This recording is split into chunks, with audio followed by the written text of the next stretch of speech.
Кој ти мисли на зауздување на криминалот во екологијата и во животната средина, кога имаме, например, таму каде што не сме ни пиле да прелета, а онеспособување на, да речеме, 30 на камери кај што не може да се види рушветот што се дава кај цариниците, каде што имаме, да речеме, во институција кој што треба да се бави како финансиска полиција, челници кои што се инкорпорирани во некои сомнителни дејанија и така натаму. Така што екологијата, животната средина ни станува една последна дупка на свиралото, како што велат луѓето, и со неја да се бавиме само така, паушално или ад хок кога има време. Гостин во студиото ни е господин Никола Јовановски, кој ни доаѓа од Институтот за правни истражувања. Добро утро. Добро утро. Вие се обидувате преку Институтот, заедно со фелата од законодавството, да избоксувате поголема доминација во кривичниот законник на една цела проблематика која што е со екологијата поврзана и со заштита на животната средина. Па дури по урнекот на законите во Европската Унија сакате да се воведе една нова дефиниција, односно ставање под контрола на екоцидот кој што е пандан на геноцидот. Како тоа ќе го избоксувате кога знаеме дека капацитетноста во државата не е таква како што е, кога низ овие примери што сега пред малку ги посочив, гледаме уствари дека ние ги испуштаме уздите? Благодарам најнапред за поканата. Патот е тежок, бидејќи ние како Центар за правни истражувања и анализи долго време работиме на владење на правото. Проблемите ги знаеме која е перцепцијата на граѓаните за владењето на правото. Меѓутоа, во делот на екологијата, проблемите се уште поопсежни. Кривичниот законник два пати е менуван во 2009 и 2014 година и еве сега имаме една можност во голем дел од областите кои што се опфатени во кривичниот законник да се направат промени. Едно од нив е и главата 25, односно заштита на животната средина. Се обидовме како членови на работната група за измена на кривичниот законник да направиме промени пред се во отприлика околу 20 на одредби. Идејата беше да се зголеми видот на казната, на некој начин да се вклучат и правните лица, бидејќи до сега најголем дел беа одговорни физичките лица, и она кое што го предлагаме ние, односно 3 нови дела кои што се предвидени во законодавствата на земјите на Европската Унија и во регионот, меѓутоа и дела кои што се специфични само за определени подрачја. Препораките на Европската Унија и на ГРЕКО беа дека екоцидот би требало да се воведе како дело во кривичниот законник на земјите членки на Европската Унија. Направивте една добра споредба помеѓу екоцидот и геноцидот, меѓутоа разликата е во тоа што, например, со геноцидот после некое време, ако биде извршен на определено население, населението постои можност да се врати на таа територија, да почне со нов живот и да продолжи со натамошните активности. Во екоцидот, за жал, таква можност е многу мала. Кога ќе се деси уништување на животната средина, до тој степен не е можно враќање во првобитната состојба, односно не е можно да се врати природата како што била во претходните години. Но неказнивоста се чини дека е главниот мотор во овие дејанија, луѓето и да не водат сметка и да заглават во криминал во сферата на екологија и животна средина, така да речеме, многу малку знаат дека 15 милиона евра минатата година се инкасирани од трговија со дрвја, па дури намерно се палат шуми за да можат тие дрвја да се земат и да се понатаму да се врши трговија со нив. Што треба да се менува кај нас? Свеста знам, ама тоа е нешто што ќе трае долго и на нашите потомци. Меѓутоа, нешто во државата сепак треба да се смени за да може професијата криминалец во екологијата да стане непопуларна дејност. За жал, ние делуваме на некој начин од после, односно ги лечиме оние последици кои што се направени веќе, а не делуваме превентивно. Превентивно би било делување кога би оделе на зголемување на свеста кај граѓаните и зголемување на свеста што би се постигнало со таквите кривични дела против животната средина. Рековте дека се инкасирани голем дел од средствата со незаконито сечење на шумите. Јас ќе ви кажам една информација која што добивме од самите инспектори, дека не само незаконито сечење на шуми, односно имало ситуација каде што било инсталирана и опрема и веднаш од дрвата се правеле пелети за потоа да бидат доставени до пазар. На лице место да се скратат патот, да не се губи време. Да. Што би требало да се направи? Сметаме прво, и тоа го предложивме, зголемување на казните. Затоа што казните во Република Северна Македонија се доста ниски. Имам некој инфографик со податоци, каде што велиме дека најголем дел од казните се условни, 31 казна е парична казна, една казна затвор и една условна осуда со заштитен надзор, или изразено во евра или во финансии. Најголем дел на казните се од 300 до 600 евра, понатаму следуваат од 1000 евра и останатите се од 600 до 800 евра. Ова се многу ниски казни. Па да ти е милина тогаш овакви казни, мислам да одиш и да направиш тоа што си замислил. Мислам сериозно и затоа се смеам.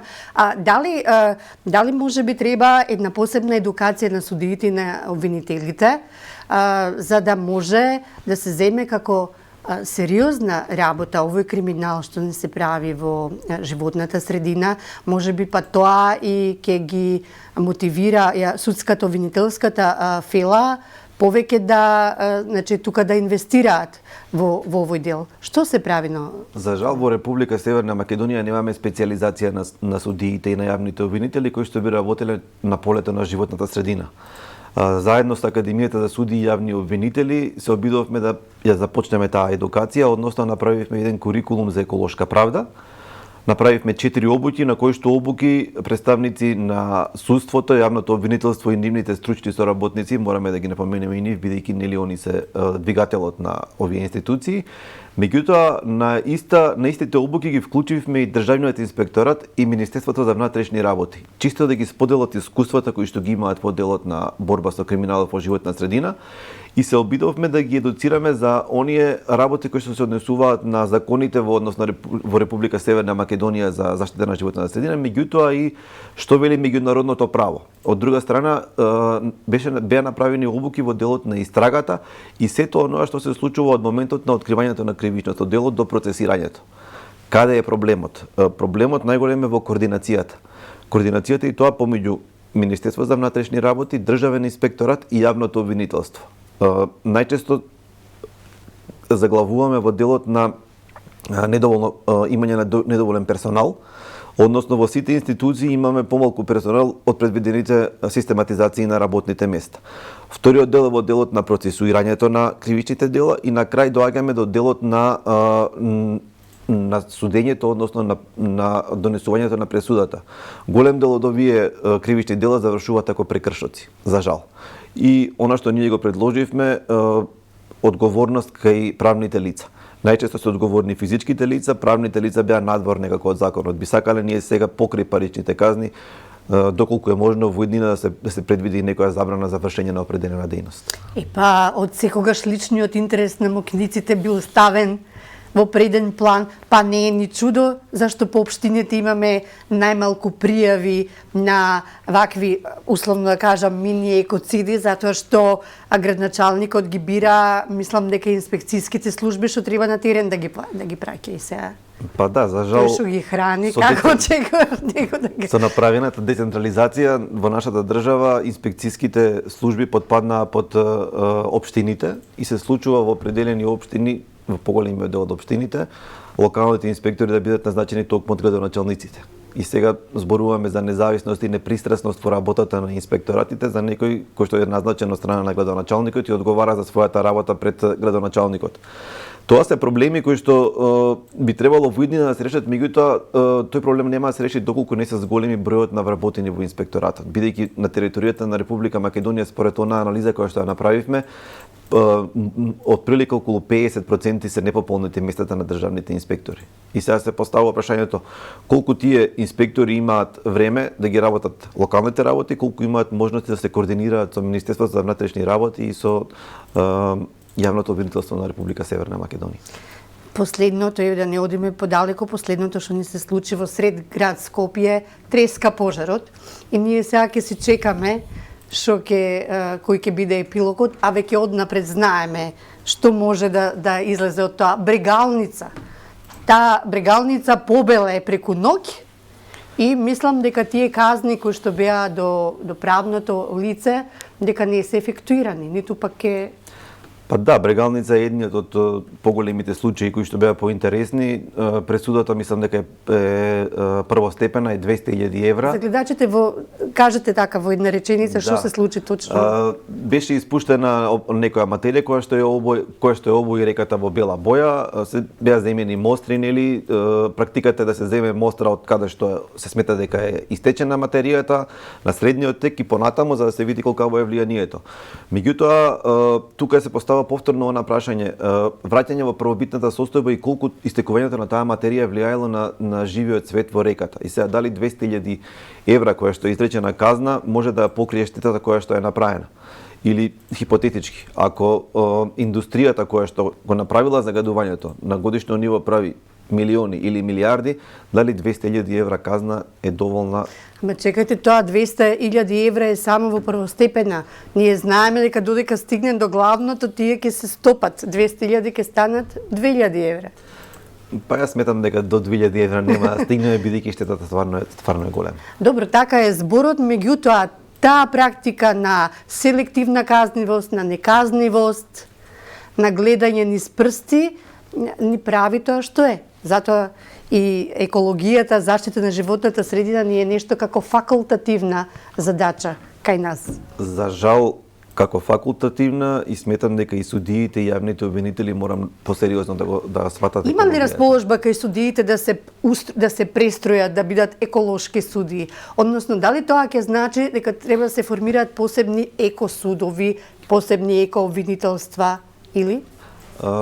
Во моментов искрено нема, заради тоа што судиите се борат со една норма која што имаат на месечно ниво и каде што мораат да завршат определен број на предмети за да добијат соодветна оценка во судскиот совет. Меѓутоа во иднина мислам дека во секој суд би било добро доколку би имало еден судија или во јавното обвинителство еден обвинител кој што би се бавил чисто со екологијата, бидејќи на тој начин ќе знаеме кој судија ги има капацитетите и квалитетите за да пресуди таков предмет. Во моментов сме далеку од тоа, за жал. Мислам дека и во соседните земји се уште нема специјализирани судии во оваа област. Каде се најдалеку отидени?